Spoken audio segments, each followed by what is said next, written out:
Avis vascular centre మన దేశంలోనే the best varicose vein hospital. కూడా నాకు అదృష్టం ఏంటంటే సరిలేరు నీకెవరు, సరిలేరు నీకెవరు సినిమా వరకు రాజాది గ్రేట్ కానీ, రాజాది గ్రేట్ అయితే రోజుకు 10,000, అది దిల్ రాజు గారి సినిమాయే కదా. సరిలేరు నీకెవరు వాళ్ళదే కదా. అవును, ఈ సినిమాకి 10,000 తీసుకున్నాను. ఆ తర్వాత ఈ సినిమా పెద్ద హిట్ అయింది కదా. అప్పుడు బయట ఎవరు అడిగినా 20,000 చెప్పారు. కొంతమంది 20,000 ఇచ్చారు, కొంతమంది చిన్న సినిమా అండి అంటే ఎంత ఇస్తారు, 15,000. ఓకే. ఇంకొక తీరు ఏంటంటే సినిమాలో క్యారెక్టర్ బాగుంది, అరే ఈ సినిమా ఆడినా ఆడకపోయినా మనకంటూ ఒక మంచి పేరు వస్తుంది అన్నప్పుడు 10,000కి చేస్తాను. 10,000కి తక్కువైతే చెయ్యను. ఇప్పుడు పెద్ద పెద్ద హీరోలు లైక్ ఇప్పుడు సరిలేరు నీకెవరు కానీ, చందమామలో కానీ, లేకపోతే ఇంకా కొన్ని చాలా సినిమాల్లో చేశారు కదా. పెద్ద హీరోస్ మీతో మాట్లాడుతుంటారా, ఎలా ఉంటారు మీకు? అది నాకు తెలుసుకోలేను. అంటే ఇంతవరకు నేను 14 రోజులు చేశాను సర్లేరు నీకెవరు. నాతో ఒక సందర్భం 2 సందర్భంలో మాట్లాడింది రావు రమేష్ గారు. ఇంకా మహేష్ బాబు గారు షార్ట్ కట్ అంటే ఆయన వెళ్ళిపోయేవారు. ఎక్కడ మాట్లాడడానికి లేదు కూడా, ఎక్కడా లేదు. ఏ హీరోలు మాట్లాడరు, ఎవరితో లేదు. నిత్యంతో ఒక సినిమా చేశాను కదా, శ్రీ ఆంజనేయ, మాట్లాడడానికి ఎక్కడ అవకాశం లేదు. అవదని కాదుగా, నేను ఎందుకు అంటే ఇప్పుడు షార్ట్ కట్ అనగానే గొడుగు వస్తుంది, వెళ్ళిపోతారు కదా వాళ్ళు. అంటే వాళ్ళు మీ దగ్గరికి వచ్చి మాట్లాడడం ఏం లేదు, అలా లేదు. అలాగైతే రామ్ చరణ్ గోవిందుడు అందరూ వాడేది ఒక పాటలో నా భుజం మీద చేసి కొద్దిసేపు మాట్లాడారు. ఈ లోపు సాంగ్ కాదు, ఏదో ఒక లీడ్ లాగా ఉంటుంది, కానీ ఆ సినిమాలో నేను లేను. కట్ చేయడం అంటే రామ్ చరణ్ గారి తాత క్యారెక్టర్ కదా ప్రకాష్ రాజ్ గారు. దీనికి ముందు ప్రకాష్ రాజ్ గారు కాదు ఆ character, Tamil actor, director, hero Raj Kiran గారు. ఆయన దగ్గర నేను ఒక ఫ్లాస్కో, ఒక మందులు, ట్యాబ్లెట్లు, బ్యాగ్ ఇవన్నీ పట్టుకునేవాడిని. ఏమైందో పలాచీలో షూటింగ్ చేసి వచ్చిన తర్వాత మొత్తం క్యారెక్టర్లన్నీ తీసేశారు. అంటే ముందు రాజ్ కిరణ్ గారినే తీసేశారు, దాంతో అతని కాంబినేషన్లో తీసేశారు. ఇంకా నేను కూడా మళ్ళీ గురుగారికి ఎక్కడ, అప్పటికే నేను ఒక 50,000 పేమెంట్ తీసేసుకున్నాం.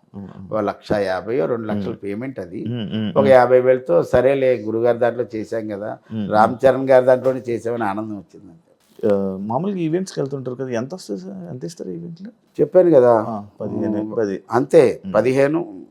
15 ప్లస్ ట్రాన్స్పోర్ట్ ఇప్పుడు దాకా. కొన్ని ఈవెంట్లు 20,000 ఉంటాయి, కొన్ని బెంగళూరు ఈవెంట్లు 30 ఉంటాయి. ఒక్కొక్క అంటే మనకు బెంగళూరు అంటే ఒక డే వేస్ట్ అయిపోతుంది, అందుకోసం కొద్ది డబుల్ పేమెంట్ ఇవ్వండి సార్ అంటారు. ఒకనొక స్టేజ్లో మీరు జబర్దస్త్ చేస్తున్నప్పుడు మీకు వచ్చిన ఫేమ్ని చూసి మీరు ఎవరు కిందకి దిగలేదు కదా, అందరూ ఆ పైనలో ఉండేవాళ్ళు. నేను ఇప్పుడు అసలు ఆ సెలబ్రిటీ అనేటటువంటిది కానీ, ఆ ఫేమ్ అనేది కానీ, నేను బేసిక్గా స్టేజ్ ఆర్టిస్ట్ని, సినిమా యాక్టర్ని. మా గురువు గారు ఎంత తోపు, నేను ప్రభాస్ గారితో కలిసి ఇంప్రవైజేషన్ చేశాను, ఇంతమంది హీరోలతో కలిసి వర్క్ చేశానని ఆ ప్రౌడ్ నాకు ఎప్పుడూ లేదు, ఉండదు కూడా. ప్రభాస్ గారు హీరో అవ్వకముందే మా గురువు గారి దగ్గర యాక్టింగ్ నేర్చుకున్నప్పుడు ఆ బాబుతో కలిసి మేము ఇంప్రవైజేషన్ చేసాం. తర్వాత చక్రం సినిమాకి 30 రోజుల పాటు వెళ్ళి మా గురువుగారు కోచింగ్ ఇస్తే మా గురువుగారికి అసిస్టెంట్లుగా వెళ్ళి వర్క్ చేసాం. ఆయన్ని ప్రభాస్ గారిని కలిసిన 3 సార్లే నేను. ఆయన హీరో అయిన తర్వాత బిళ్ళా టైంలో ఒకసారి కలిశాను, ఒకసారి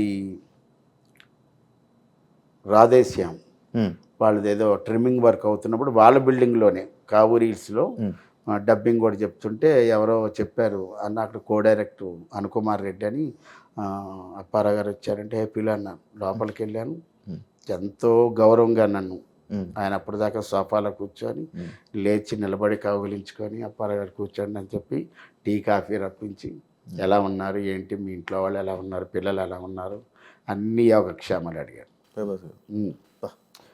మా గురువు సత్యానందం గారికి ఎంత గౌరవిస్తారో అంత గౌరవం నాకు ఇస్తారు. ఏం నేర్చుకున్నారన్న మీరు ఇన్ని సంవత్సరాల ఇండస్ట్రీలో? మీరు ఏం నేర్చుకున్నారు, ఏం తెలుసుకున్నారన్న? మనం ఏది ఎక్కువగా ఊహించుకోకూడదు, ఏది తక్కువగా ఊహించుకోకూడదు. నా జీవితంలో నేను ఎత్తుపల్లాలు చాలా చూశాను, కష్టాలైతే ఎక్కువ చూసేసాను. అందులో నుంచి కొద్దిగా జబర్దస్త్ ఫేమ్ వచ్చిన తర్వాత, జబర్దస్తే నాకు ఏదైనా సరే, సినిమా నాకు బ్రేక్ ఇవ్వలేదు, జబర్దస్త్ ఇచ్చింది, జబర్దస్త్ ద్వారా సినిమాలు వచ్చాయి. అంతే వచ్చాయి. ఆ ప్రౌడ్ ఎప్పుడూ నాకు లేదు.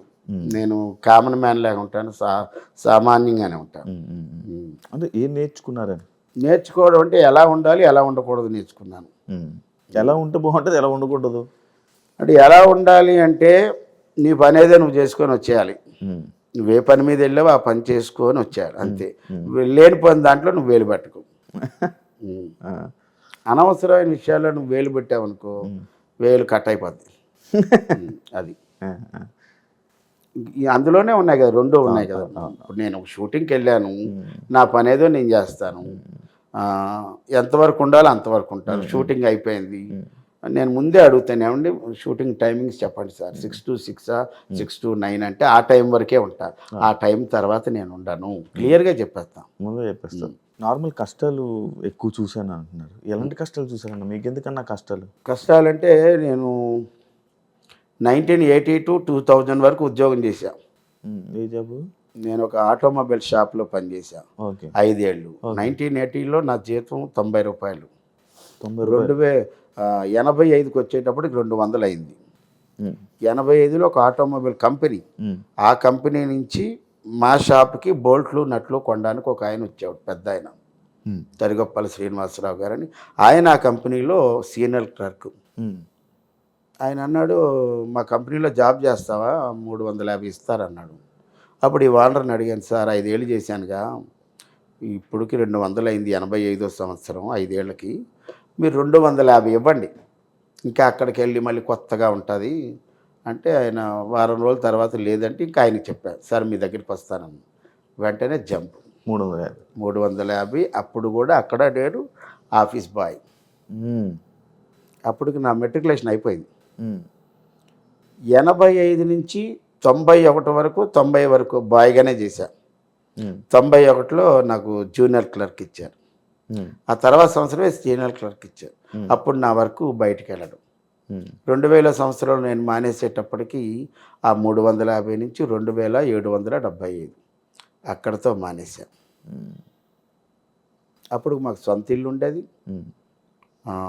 హ్యాపీ. ఇంకా అడుగుదాం అనుకున్నాను, రెంట్ ఎంత అని. రెంట్ లేదు, సొంత ఇల్లు. మా నాన్న ఆ విషయంలో మాత్రం. అప్పట్లో 250 ఉన్నప్పుడు రెంట్ ఎంత ఉండేది నార్మల్ మీకు తెలిసింది? 2775 నా శాలరీ. మీ శాలరీ కాదు, అంటే మీకు 250 వచ్చేది కదా జీతం, అప్పుడు శాలరీ 2700 శాలరీ వచ్చేది కదా. అప్పుడు రెంట్ ఎంత ఉండేది, ఇల్లు రెంట్లు? అప్పుడు అంతా కలిపి ఒక 500, 300 ఆ రేంజ్లో ఇల్లు రెంట్లు ఆ రోజు. ఇలా ఉండొచ్చు కదా ఇప్పుడు. మేము ఫస్ట్ మాకు ఒక హోటల్ ఉండేది మా నాన్నగారికి. ఆ హోటల్ ఉన్నప్పుడు వేరే చోట, ఇప్పుడు ఏదైతే మా సొంత ఇల్లు ఉందో అక్కడ ఒక 5-6 అడుగులు ద్వారం, అలా 4 ఇల్లులు కడితే అప్పుడు ఆ ఇంటికి 25 రూపాయలు అద్దె.